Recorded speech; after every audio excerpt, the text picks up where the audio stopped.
வணக்கம் மக்களே, இது ப்ரோமோ உலகம். எல்லாரும் எப்படி இருக்கீங்க? சிவங்கி இப்போ வந்து சன் ஸ்டுடியோவில் இருக்காங்கன்னு சொல்லி இன்ஸ்டாவில் ஷேர் பண்ணியிருக்காங்க.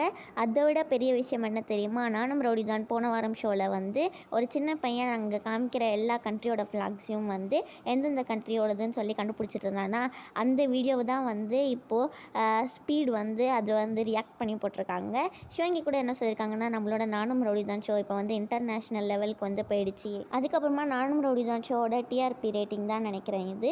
நெக்ஸ்ட்டு நம்ம சிவங்கி வந்து வித்யாசாகர் கூட மே 3 அன்னைக்கு ஒரு கான்சர்ட் பண்ணுறாங்க மலேசியாவில். அப்புறமா இந்த மாதம் லண்டன்லேயும் ஒரு கான்சர்ட் பண்ணுறாங்க. மணிமேகலை வந்து இன்ஸ்டாவில் என்ன போட்டிருக்காங்கன்னு சொல்லி பார்க்கலாம். அதுக்கு முன்னாடி ரக்ஷிதா சுரேஷ் போட்டிருக்கிறது பார்க்கலாம். இப்போ வெட்டிங் சீசன் வந்துருச்சு அப்படின்னு சொல்லி போட்டிருக்காங்க. ஆர்சிபி ஜெர்சி போட்டு ரக்ஷிதா சுரேஷ் என்ன சொல்லியிருக்காங்கன்னா, not to be confused with Smriti மந்தனான்னு சொல்லியிருக்காங்க. ரக்ஷிதா சுரேஷ் அவ்வளோதான் இன்ஸ்டாவில் போட்டிருக்காங்க. மணிமேகலை வந்து லவ் யூ மேம்னு சொல்லி வரலட்சுமியை டேக் பண்ணியிருக்காங்க.